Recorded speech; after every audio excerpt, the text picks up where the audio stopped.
Je vous le disais, je vous propose qu'on puisse rentrer dans le vif du sujet. La soirée va s'organiser en 4 parties. Elles n'auront pas toutes le même timing. Sur certaines, on va s'arrêter un peu plus longtemps que sur d'autres. Mais j'aimerais qu'on puisse prendre ces 4 moments pour parler du Saint-Esprit. Le premier, le Saint-Esprit, qui est-il? On va commencer par la base. Qui est le Saint-Esprit? Qu'est-ce que nous en dit la Bible? On prendra un moment pour parler du baptême dans le Saint-Esprit. On prendra un temps pour dire comment le recevoir, ce baptême dans le Saint-Esprit. La parole de Dieu nous l'enseigne, le Saint-Esprit est communiqué, mais qu'est-ce que je fais? Comment est-ce que je fais pour recevoir le Saint-Esprit? On parlera, en parlant du Saint-Esprit, de la puissance, mais aussi du murmure. Et puis, on terminera en parlant du don spirituel, des dons spirituels. Et je vous propose que chacune de ces parties puisse être intercoupée de moments où on recherche la présence de Dieu, où on recherche le Seigneur, où on invite le Saint-Esprit à descendre sur nous. Et je prie que ces moments soient des moments précieux et des moments bénis. Alors, on commence avec le Saint-Esprit. Qui est-il ? Commençons par dire qu'il est présent dans toute la Bible. Si on cherche à faire un survol rapide, on voit que le Saint-Esprit est mentionné avec différents noms. Dans l'Ancien Testament, peut-être qu'il sera un peu plus, le nom de Esprit de Dieu sera un peu plus utilisé. Dans le Nouveau Testament, plutôt l'appellation Saint-Esprit. Mais on va voir en survolant tous ces textes que le Saint-Esprit est présent du début à la fin. Dans le livre de la Genèse, au chapitre 1, au verset 2, certainement vous connaissez ce passage, la terre était informe et vide, il y avait des ténèbres à la surface de l'abîme, et l'Esprit de Dieu se mouvait au-dessus des eaux. Peut-être, on vient de lire une première référence, on va en lire beaucoup. C'est comme cela que l'on fait une étude biblique. On va prendre de nombreux textes où le Saint-Esprit sera mentionné. Vous avez bien sûr la possibilité de chercher ces références avec moi, en chercher certaines et pas d'autres. En tout cas, on va en citer plusieurs. Et si vous voulez quelques notes pour plus facilement mémoriser tout ça, ça sera possible. Vous pourrez me les demander et je ferai le nécessaire pour que vous puissiez le recevoir. Mais déjà, dans le livre de la Genèse, on voit le Saint-Esprit, on voit l'Esprit de Dieu qui est présent, qui est même participant à la création. Dans l'Ancien Testament, on voit qu'il y a un lien entre Saint-Esprit et le peuple de Dieu. Dans le livre de Néhémie, au chapitre 9, « Tu leur donneras ton bon esprit pour les rendre sages. Tu ne refuseras point ta manne à leur bouche, et tu leur fournis de l'eau pour leur soif. » Le Saint-Esprit est communiqué pour le peuple et pour le peuple de Dieu. On voit aussi qu'il est communiqué pour les ouvriers. Vous connaissez ce passage d'Exode 31 où il nous est dit que le Seigneur a rempli de son bon esprit Betsaléel pour qu'il travaille, pour qu'il fabrique tout ce qui était nécessaire pour le culte de l'Éternel. Le Saint-Esprit et les prophètes, on va lire une référence dans le Nouveau Testament, mais elle nous parle de quelque chose qui se passe dans l'Ancien, car ce n'est pas par une volonté d'homme qu'une prophétie a jamais été apportée, mais c'est poussé par le Saint-Esprit que des hommes ont parlé de la part de Dieu. Tous les prophètes ont été inspirés, et s'ils ont parlé, c'est par le Saint-Esprit de la part de Dieu. On voit que les prophètes ont reçu le Saint-Esprit pour communiquer. On voit aussi qu'il en est de même pour les rois. Samuel prit la corne d'huile, éloigné au milieu de ses frères. L'Esprit de l'Éternel saisit David à partir de ce jour et dans la suite. Donc le Saint-Esprit est très présent dans l'Ancien Testament. Et puis dans le Nouveau, on le voit également précieux et présent déjà sur Jean-Baptiste, qui est celui qui annonce le Messie, Luc 1,15, « Car il sera grand devant le Seigneur, il ne boira ni vin ni liqueur enivrante, et il sera rempli de l'Esprit Saint dès le sein de sa mère. » Celui qui annonce Jésus est rempli de l'Esprit Saint, rempli du Saint-Esprit dès le sein de sa mère. Il y a bien sûr des liens forts entre Jésus-Christ et le Saint-Esprit. Matthieu 3, dès que Jésus était baptisé, il sortit de l'eau et voici les cieux s'ouvrir et il vit l'Esprit de Dieu descendre comme une colombe et venir sur lui. Jésus, rempli du Saint-Esprit, revint du Jourdain et il fut conduit par l'Esprit dans le désert. Et puis une autre référence, Jésus revêtu de la puissance de l'Esprit, retourna en Galilée et sa renommée se répandit dans tout le pays d'alentour. Gloire à Dieu. La Bible nous parle du Saint-Esprit, ici du Saint-Esprit et les liens avec Jésus. Le Saint-Esprit était aussi dans le cœur des disciples, acte 2, on y reviendra. Ils furent tous remplis du Saint-Esprit, ils se mirent à parler en d'autres langues. Le Saint-Esprit et l'Église, acte 9, l'Église était en paix dans toute la Judée, la Galilée, la Samarie, s'édifiant et marchant dans la crainte du Seigneur, et elle s'accroissait par l'assistance du Saint-Esprit. Amen. Alors oui, la parole de Dieu tout entière, de l'Ancien Testament jusqu'au Nouveau Testament, nous présente le Saint-Esprit, et la parole de Dieu nous le présente comme une personne. Le Saint-Esprit est une personne membre de la Trinité. Ou c'est quoi ce mot? Peut-être c'est quoi ce gros mot Trinité? C'est pas un mot qui est présent dans la parole de Dieu, dans la Bible, mais c'est un mot qui est largement utilisé pour nous décrire un Dieu trinitaire, un Dieu en trois, Père, Fils et Saint-Esprit. Ce mot Trinité a été employé pour la première fois au IIe siècle par Tertullien, vous le saurez, peut-être que ça rentre par une oreille, mais ça sort par l'autre, mais en tout cas, c'est un mot utilisé pour nous parler d'une réalité biblique. Pourquoi est-ce que c'est important de souligner que le Saint-Esprit est membre de cette Trinité? Peut-être parce qu'on arrive facilement à visualiser ce qu'est le Père. C'est une image qui est utilisée, on a tous un Père qui a été bon ou mauvais, mais on sait ce que ça représente un Père. Et quand on nous dit de Dieu qu'il est le Père, cela nous parle. Quand on nous présente Jésus-Christ et qu'on nous dit qu'il est le Fils, cela nous parle également, d'autant plus qu'il a été incarné, de ce qu'il a vécu comme un homme, de ce qu'il a foulé le sol de notre terre. On peut y avoir quelques liens avec lui, on comprend facilement Dieu le Père, on comprend facilement Dieu le Fils, mais peut-être que Dieu le Saint-Esprit, cela nous paraît un peu plus lointain. Peut-être que nous avons le sentiment de moins connaître Jésus, cette partie de la Trinité, le Saint-Esprit. Peut-être que le Saint-Esprit nous paraît peu connu, mystérieux. Pourtant, et je voudrais m'arrêter quelques instants là-dessus, Jésus dit que nous le connaissons. Si de but en blanc, on aurait tendance à dire le Saint-Esprit paraît un peu plus éloigné, un peu moins connu, un peu plus mystérieux, Jésus-Christ dit « Et moi, je prierai le Père, et il vous donnera un autre consolateur, afin qu'il demeure éternellement avec vous, l'Esprit de vérité, que le monde ne peut recevoir, parce qu'il ne le voit point et il ne le connaît point, mais vous, vous le connaissez, car il demeure avec vous, et il sera en vous.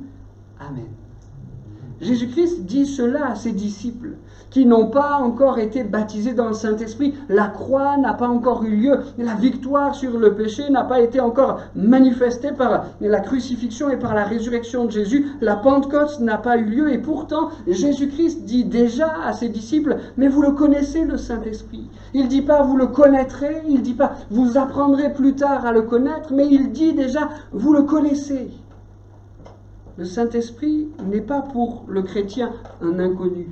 Et même, j'aurais tendance à dire, le Saint-Esprit n'est pas pour le chrétien, même qui n'a pas encore été baptisé dans le Saint-Esprit. Le Saint-Esprit, même pour celui-là, n'est pas un inconnu. Il n'est pas étranger pour nous. Frères et sœurs, vous connaissez le Saint-Esprit. Même si vous n'avez pas encore reçu le baptême dans le Saint-Esprit, vous connaissez le Saint-Esprit. Il s'est déjà manifesté en vous. C'est lui qui vous a un jour convaincu de péché.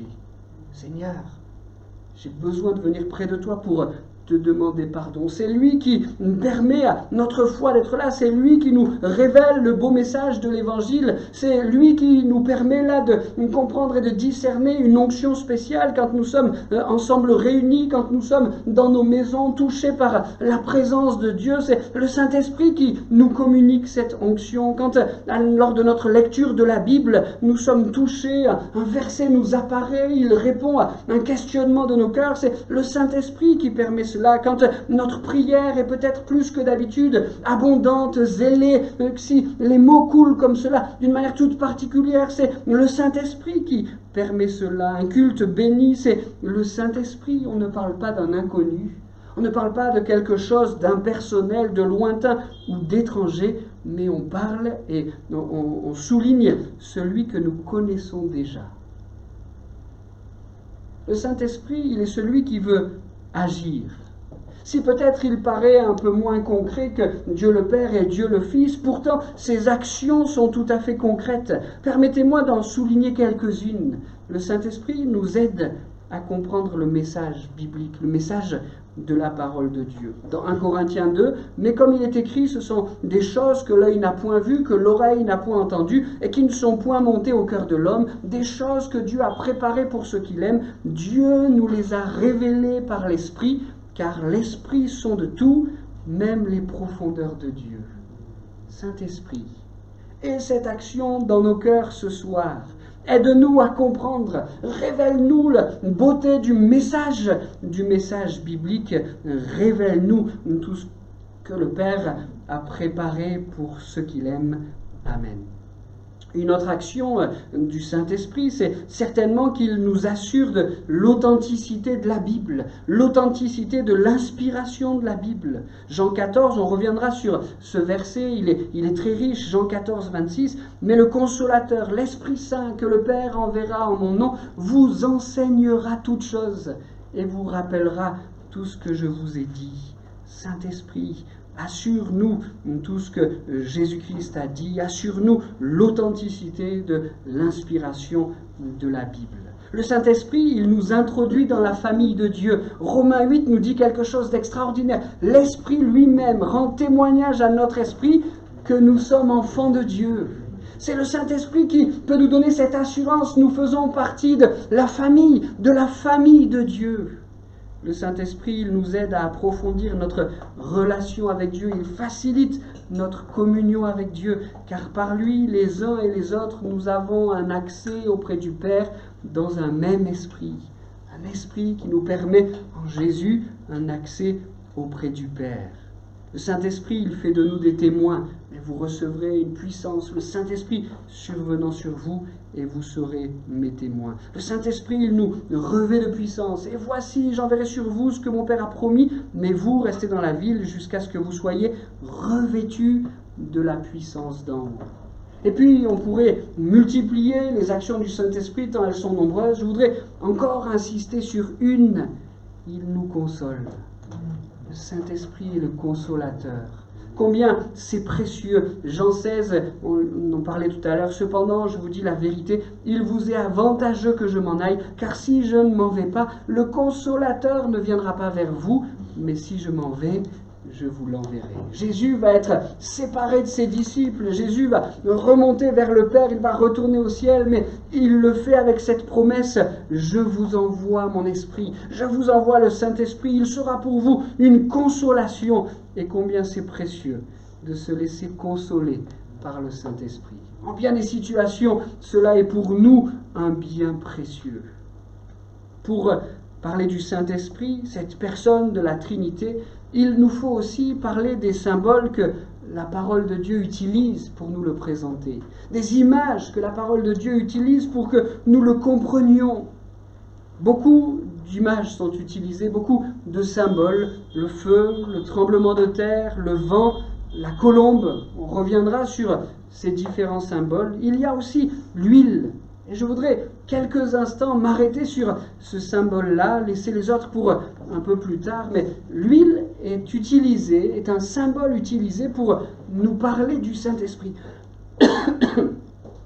Déjà, à nous, ça nous parle, mais pour les gens de l'époque, c'était une image qui était vraiment parlante parce que l'huile était utilisée dans la vie pratique, dans la vie de tous les jours, pour au moins ces aspects-là. L'huile était utilisée pour éclairer. Et la parole de Dieu dit, « Il me glorifiera parce qu'il prendra de ce qui est à moi et vous l'annoncera. » Le Saint-Esprit nous annonce ce qui est en Jésus, ce qui est en Dieu pour nous éclairer, pour nous guider dans nos choix, dans notre vie de tous les jours. L'huile était précieuse pour nous éclairer. Le Saint-Esprit saura faire cela.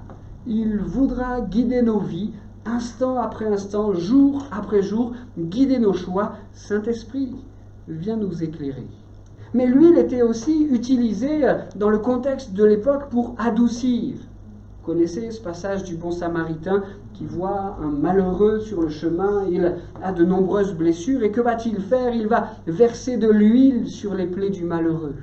L'huile était utilisée pour adoucir. Je crois que le Saint-Esprit veut faire cela aussi. Venir adoucir nos vies. Bien souvent, la vie est rude et elle nous propose quelques éléments qui nous font souffrir, qui nous peinent, qui viennent nous meurtrir dans notre chair. mais le Saint-Esprit et son huile est capable de venir adoucir tout cela, venir, nous le disions tout à l'heure en parlant du Consolateur, nous soutenir dans nos peines de la vie de tous les jours. Merci Saint-Esprit de faire cela. L'huile, à l'époque et encore aujourd'hui, était aussi utilisée pour graisser les rouages. Quelle belle image! Pour parler du Saint-Esprit.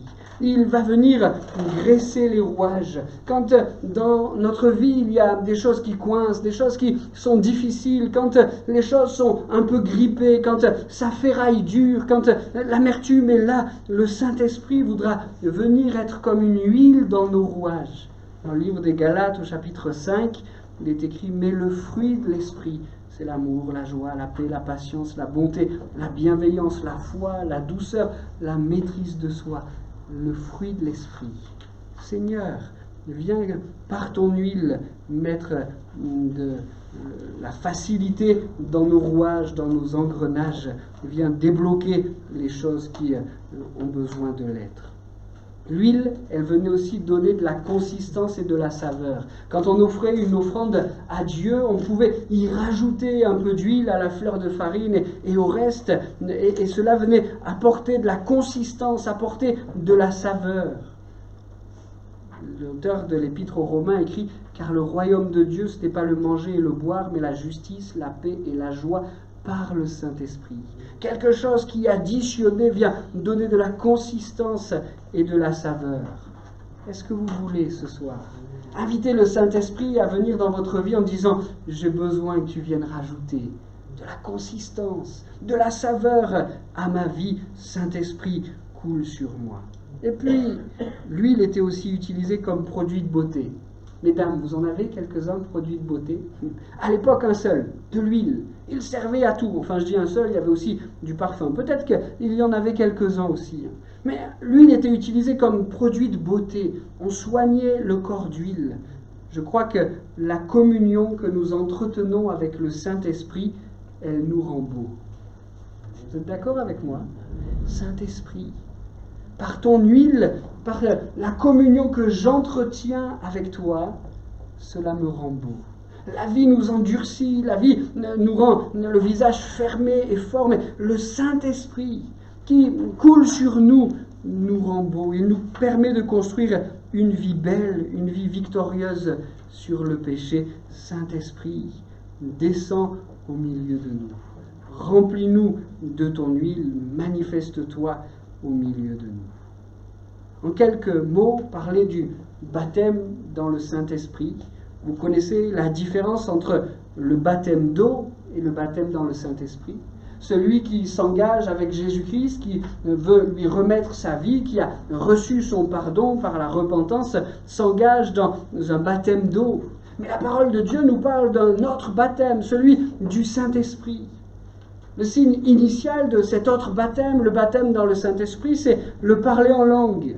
Peut-être que c'est quelque chose, la première fois que vous l'avez entendu, qui vous a surpris. Mais qu'est-ce que c'est que ça? C'est le signe de celui, de celle qui a reçu ce baptême dans le Saint-Esprit. Ce baptême dans le Saint-Esprit a pour rôle premier, on l'a rapidement évoqué tout à l'heure, de faire de nous des témoins, de faire du chrétien, de faire des convertis, des témoins partout dans le monde.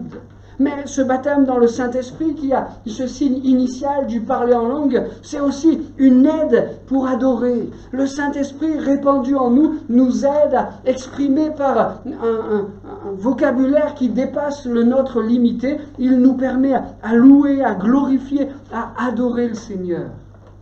Ne vous est-il jamais arrivé dans votre moment de louange et d'adoration personnelle d'avoir ce sentiment d'arriver à court de mots, à court d'idées?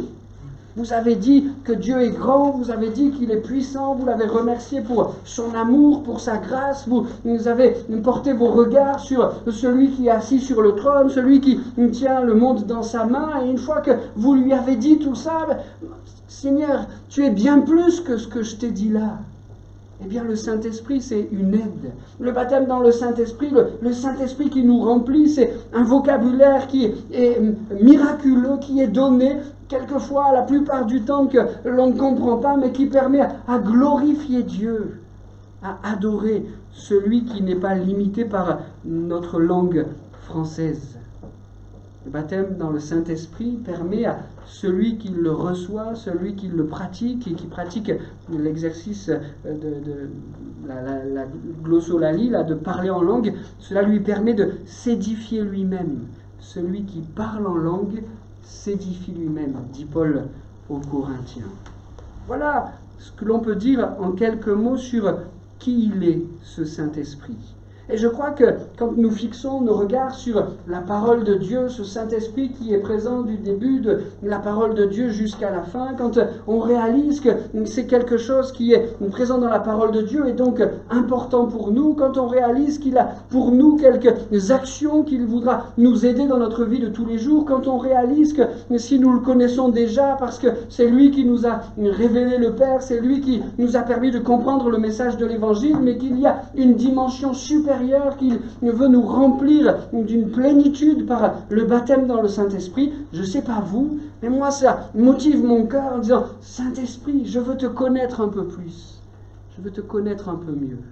Je vais demander à l'équipe de musiciens de venir me rejoindre et puisque bien simplement en quelques mots on a cherché à décrire un panorama de qui est ce Saint-Esprit, eh bien je vous propose qu'on puisse inviter ce Saint-Esprit à venir dans nos cœurs, à se manifester au milieu de nous. Si tu es celui-là, Saint-Esprit, si tu es celui-là présent dans la parole de Dieu, si tu es celui-là qui veut inonder mon cœur, si tu es celui-là qui veut m'aider dans la vie de tous les jours, si tu es celui-là qui est cette huile qui veut descendre sur ma vie, alors je veux t'appeler, alors j'ai besoin de toi, alors je désire que tu me remplisses.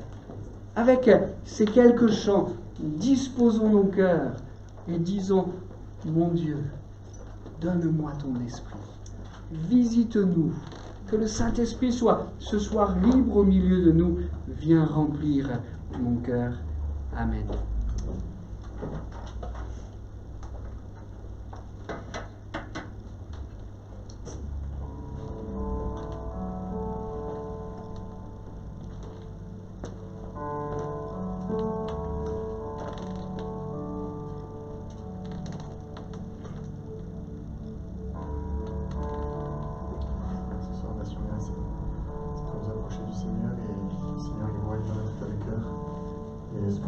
Saint-Esprit, tu es le bienvenu.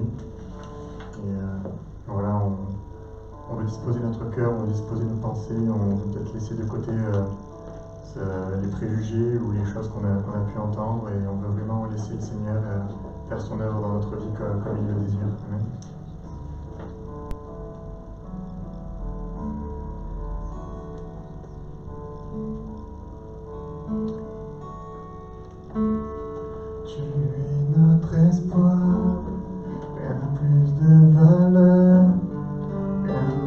Aussi grand, et rien n'est plus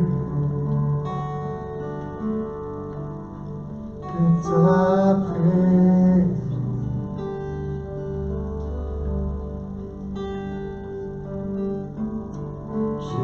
J'ai goûté l'amour le plus doux, mon Dieu est enfin libre, les mains ont disparu. Dans ta présence,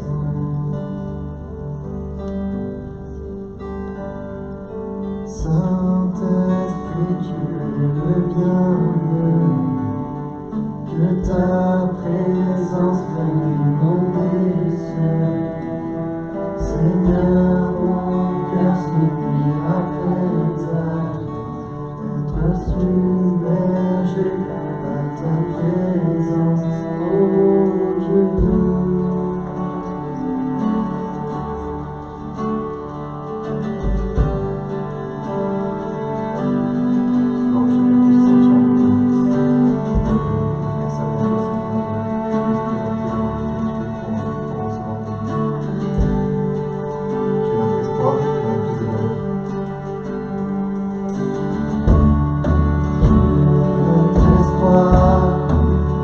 Plus de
Saint-Esprit, ouvre le ciel, descends sur nous, Saint-Esprit, feu éternel, embrase-nous, Saint-Esprit, touche la terre, descends sur nous, Saint-Esprit, amour du Père. Sois le feu, sois l'amour qui me bénit, voici mon cœur, Dieu nous laisse ta tendresse, au milieu de mes faiblesses, j'ai du cœur, j'ai du cœur.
Dans l'amour qui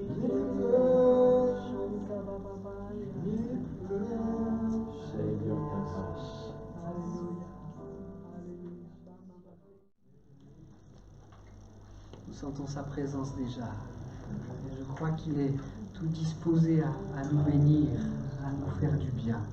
Peut-être on peut avancer un peu dans cette étude et chercher à réaliser que faire pour recevoir ce Saint-Esprit. Qu'est-ce que je dois mettre en place? Qu'est-ce que je dois faire? La parole de Dieu nous montre que le Saint-Esprit qui descend sur nous et qui nous remplit est un don, est un cadeau pour ceux qui croient. Dans l'évangile de Matthieu au chapitre 7 et au verset 7, il est écrit « Demandez et l'on vous donnera ». Vous connaissez ce passage, hein? Cherchez et vous trouverez. Frappez et l'on vous ouvrira. Car quiconque demande reçoit. Celui qui cherche trouve et l'on ouvre à celui qui frappe. Et souvent, on arrête ce passage ici. Parce qu'il fait du bien à nos cœurs et parce qu'on comprend que l'on peut venir devant Dieu, qu'on peut lui demander, il nous donne, qu'on peut frapper à sa porte et il nous ouvre, et qu'on peut le chercher et il se montre à nous. Et cela nous fait du bien. Mais c'est bon de réaliser que ce passage, le contexte dans lequel il a été donné, est un passage qui nous parle directement du Saint-Esprit. La suite nous dit « Lequel de vous donnera une pierre à son fils s'il lui demande du pain? Ou s'il demande un poisson, lui donnera-t-il un serpent? Si donc, méchants comme vous l'êtes, dit le Seigneur, vous savez donner de bonnes choses à vos enfants, à combien plus forte raison votre Père qui est dans les cieux donnera-t-il de bonnes choses à ceux qui les lui demandent ?» Le Saint-Esprit, c'est un cadeau.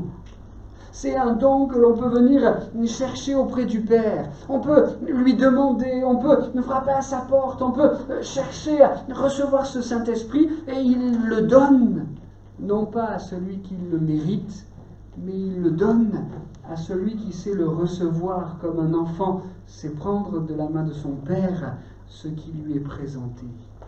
Merci Seigneur pour le don du Saint-Esprit. Et si ce soir nous nous sentons trop imméritants pour être baptisés dans le Saint-Esprit, si ce soir nous nous sentons trop imparfaits pour être renouvelés dans le Saint-Esprit, comprenons que c'est du ciel que cela veut descendre. Que ce n'est pas de la terre qu'il faut chercher à l'atteindre, mais que c'est du ciel que cela veut descendre. Père, avec simplicité ce soir, on veut te demander un pain. On veut te demander le Saint-Esprit. Et avec simplicité, on veut croire que tu ne nous donneras pas un serpent ou un scorpion, mais que tu nous accorderas ce Saint-Esprit en nous. C'est pas nous qui le faisons, c'est pas nous qui le créons, c'est pas nous qui le fabriquons, mais c'est le Père qui le donne. Seigneur, remplis-nous ce soir. C'est un don donc pour ceux qui croient. Je crois qu'il faut dire quand même que pour le Saint-Esprit, il faut que nos cœurs soient couverts du sang de Jésus. Nous parlions tout à l'heure des différents symboles qui sont utilisés pour nous parler du Saint-Esprit. Je vous disais que nous reviendrons sur ce symbole de la colombe. Je propose qu'on puisse le faire maintenant. Plusieurs fois dans la parole de Dieu, le Saint-Esprit est comparé à la colombe, et notamment dans le texte que nous avons lu tout à l'heure lors du baptême de Jésus, le Saint-Esprit descend sur lui sous la forme d'une colombe. La colombe est l'image de la pureté. L'image de la pureté. Je voudrais remarquer avec vous que dans l'Ancien Testament, la colombe est mentionnée notamment au moment du déluge. Ils sont tous dans l'arche Et il y a une grande vague, je crois qu'on peut le dire comme ça, une grande vague qui vient pour apporter la purification à un monde qui s'est éloigné de Dieu. Et alors que l'eau a tout envahi, alors que l'eau a tout inondé, il s'agit à Noé de comprendre et de réaliser comment les choses évoluent. Il ne pleut plus maintenant. Mais va-t-on pouvoir ouvrir la porte de l'arche? Va-t-on pouvoir faire sortir tout ce monde? Quelle quantité d'eau reste-t-il sur la terre? Il envoie une colombe, une première fois, qui au bout d'un moment, parce que l'immensité de la terre est envahie par les eaux, est obligée de revenir dans l'arche. Elle n'a pas trouvé un endroit où se poser. La pure colombe n'a pas trouvé un endroit où elle pourrait se poser. Le monde est inondé à cause du péché. Noé va une deuxième fois lancer la colombe. Quelque temps plus tard, elle va revenir avec une branche d'olivier dans le bec. Certainement a-t-elle pu se poser un instant, mais il y a encore trop d'eau pour pouvoir demeurer sur cette terre-là. L'eau est encore trop présente. Elle revient à Noé, mais elle lui amène un brin d'espoir. Une branche d'olivier. Et puis, une troisième fois, la colombe est relâchée. Cette fois, elle ne reviendra pas. L'eau a laissé place à la terre. Et cette terre qui, hier, était souillée, pleine de péchés, aujourd'hui, par le déluge, cette terre est purifiée. La colombe peut s'y poser, la colombe peut y faire sa demeure. Je crois qu'il y a là une belle image pour nous.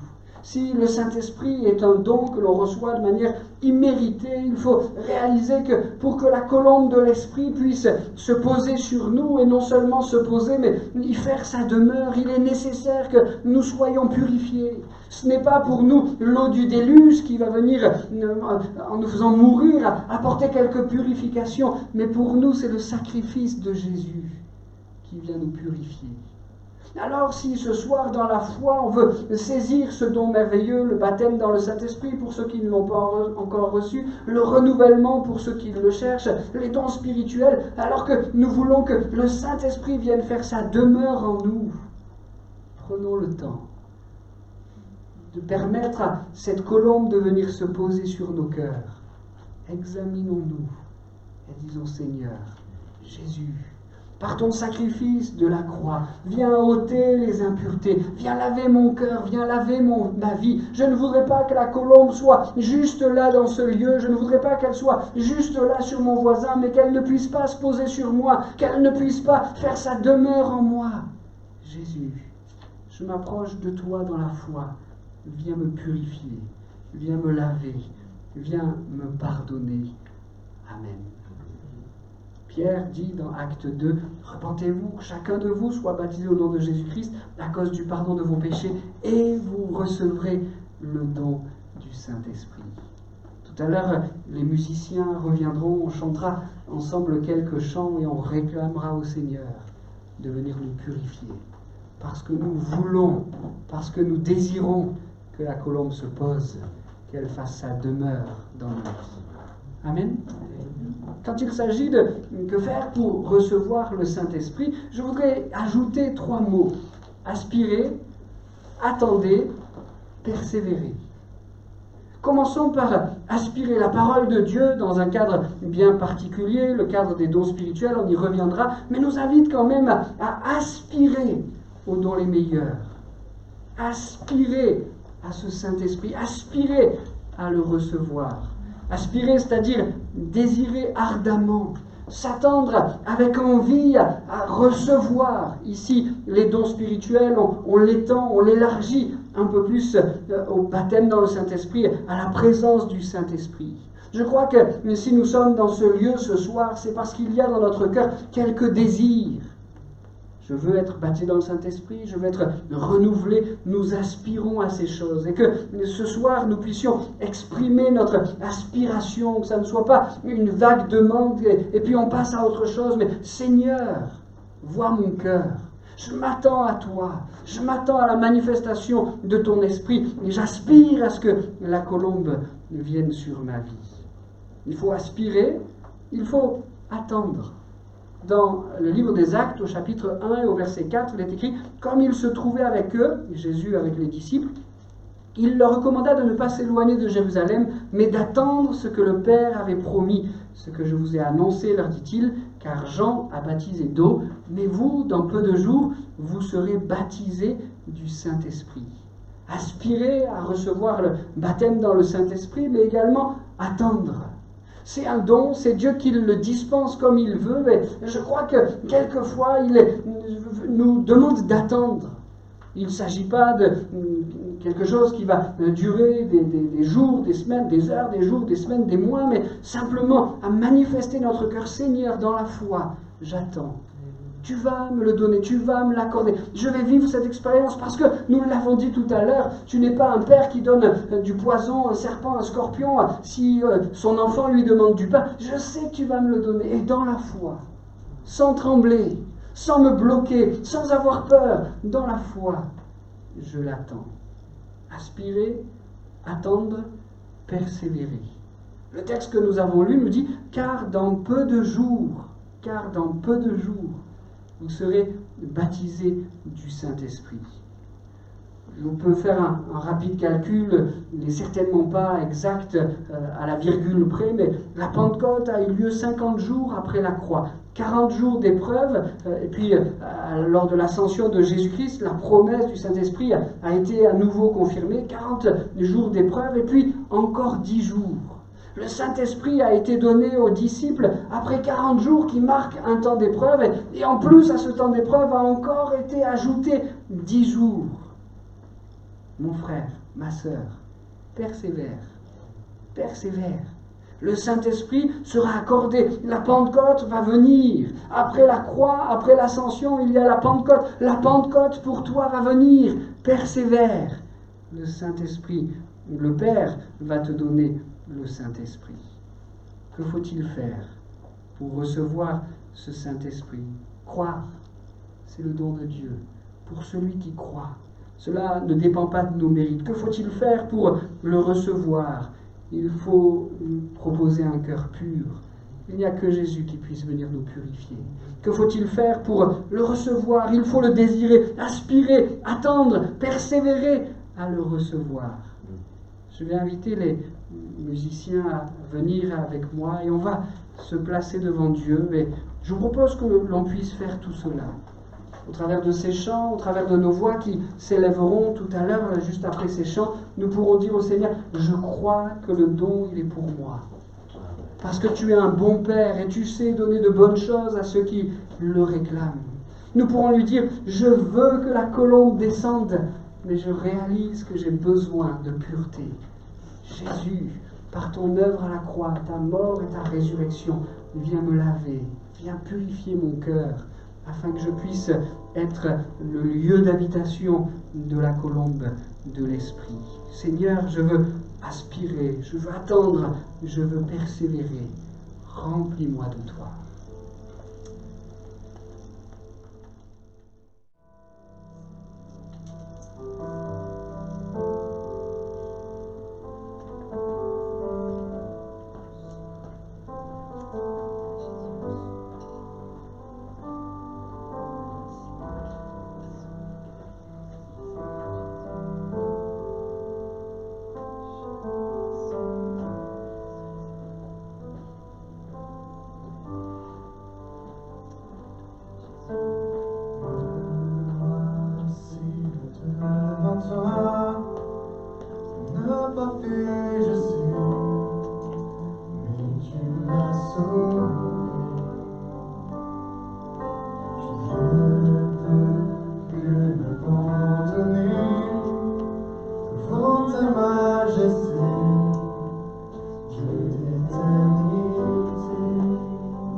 fui, je sais, mais tu m'as sauvé. Je ne peux que m'abandonner devant ta majesté, je t'éterniser. Je viens t'épouser mon même entier, que tu viennes me transformer dans ta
maintenant de puissance et de murmure.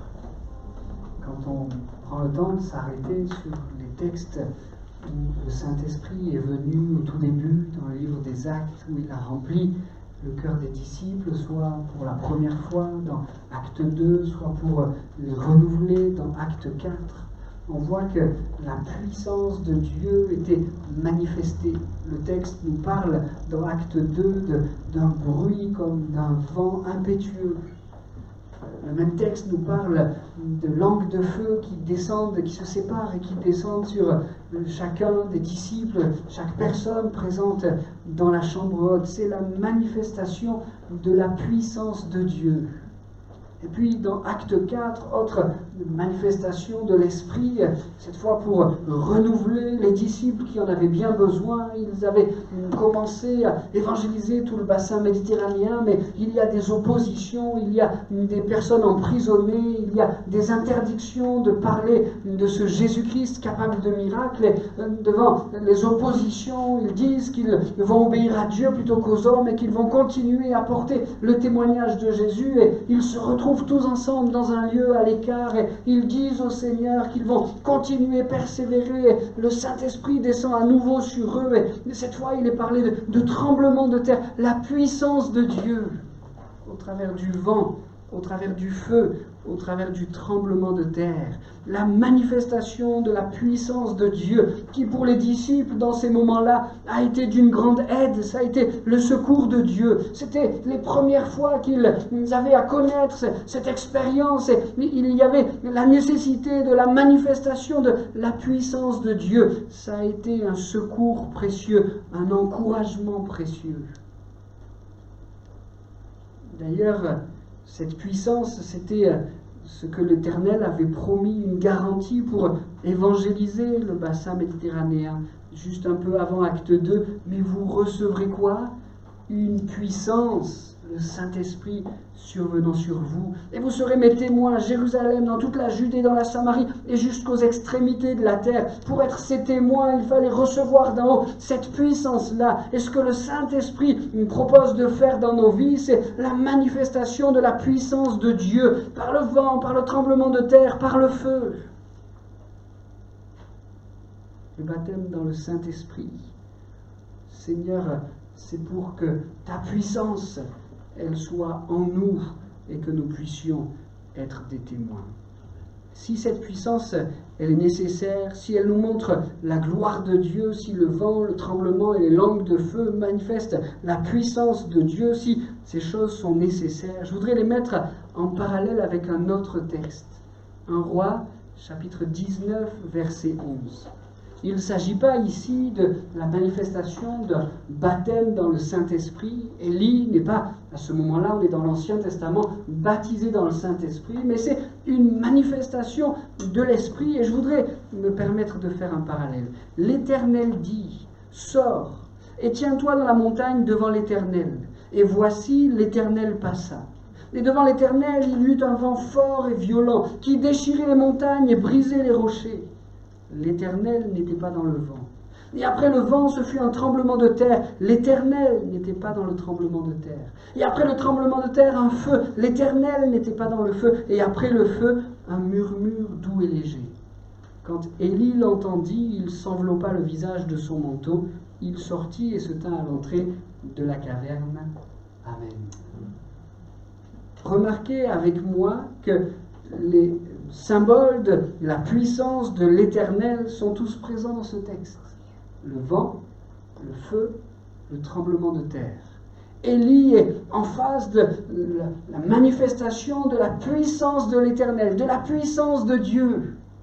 Mais j'aime à remarquer avec vous que Dieu se révèle à lui au travers d'un murmure doux et léger. Nous désirons la manifestation de la puissance de Dieu, cette puissance qui fera de nous des témoins et qui nous permettra jusqu'aux extrémités de la terre de porter le beau et glorieux message de l'Évangile. Cette puissance, elle pourra survenir sur nous, le Saint-Esprit pourra nous remplir, nous inonder de cette puissance. Mais il ne faut pas que cela soit pour nous quelque chose qui nous effraie, quelque chose qui nous fait peur, parce que le Saint-Esprit, c'est aussi venir à nous dans un murmure doux et léger. Il nous respecte. Combien il est précieux pour nous de pouvoir regarder à sa puissance, nous en avons besoin. Mais combien il est aussi précieux pour nous de réaliser que le Saint-Esprit, comme, je mets des guillemets, un gentleman, veut se présenter à nous, avec la douceur qui est aussi la sienne, avec le murmure qui est aussi le sien, que les manifestations glorieuses de la puissance de Dieu ne soient pas pour nous un frein à recevoir le Saint-Esprit, à lui ouvrir la porte de nos cœurs. Il sait ce qu'il fait, tant puissance que murmure. Laissons-le faire, laissons-le agir. Et ce soir, que nous puissions nous présenter devant lui en disant « Seigneur, j'ai soif de ta puissance. Viens par ta puissance toucher ma vie, que ce soit pour moi un encouragement puissant, que ta puissance, que ton baptême, que le renouvellement dans le Saint-Esprit soit pour moi comme la communication d'une puissance qui m'aidera dans ma vie de tous les jours. Mais Seigneur, Saint-Esprit, sois aussi pour moi ce soir ce murmure dont j'ai besoin. Viens inonder mon cœur avec ta délicatesse, avec ton souffle. Viens remplir ma vie. Je vais inviter les musiciens à revenir. On va encore se tenir pour juste un chant. Et après ce chant, j'aimerais vraiment qu'on puisse réclamer au Seigneur ta puissance et ton murmure. Je voudrais que tous ceux qui désirent soit être baptisés dans le Saint-Esprit, soit être renouvelés, je les invite à se lever à leur place en disant « Seigneur », après ce chant, vous vous levez à votre place, vous dites « Saint-Esprit, j'ai besoin de ta puissance, j'ai besoin de ton murmure, j'aspire, je réclame, j'attends de toi ce Saint-Esprit sur nous. » Qu'il n'y ait pas de crainte, qu'il n'y ait pas de peur, le Saint-Esprit sait ce qu'il fait et il nous respectera chacun. Il manifestera sa puissance et son murmure. Laissons-le agir, laissons-le faire dans l'ordre qui est celui de la parole de Dieu. On chante ce chant et puis à la fin de ce chant-là, ceux qui désirent être baptisés dans le Saint-Esprit, renouvelés, se lèvent, qu'ils élèvent leur voix pour le réclamer, qu'ils prennent le temps de louer et d'adorer, et je le crois, le Saint-Esprit va descendre. Est-ce que vous le croyez avec moi? Oui? Alors on chante de tout notre cœur et puis on s'attend à l'action du Seigneur.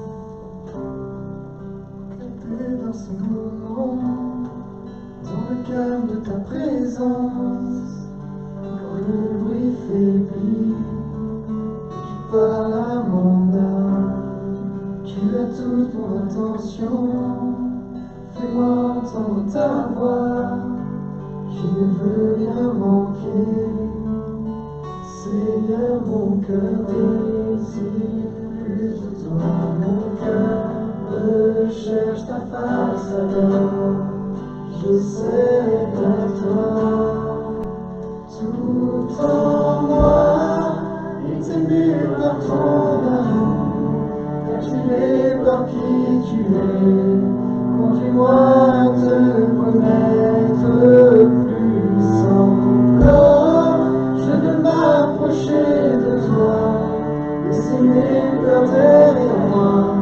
Seigneur, viens toucher ma vie à nouveau.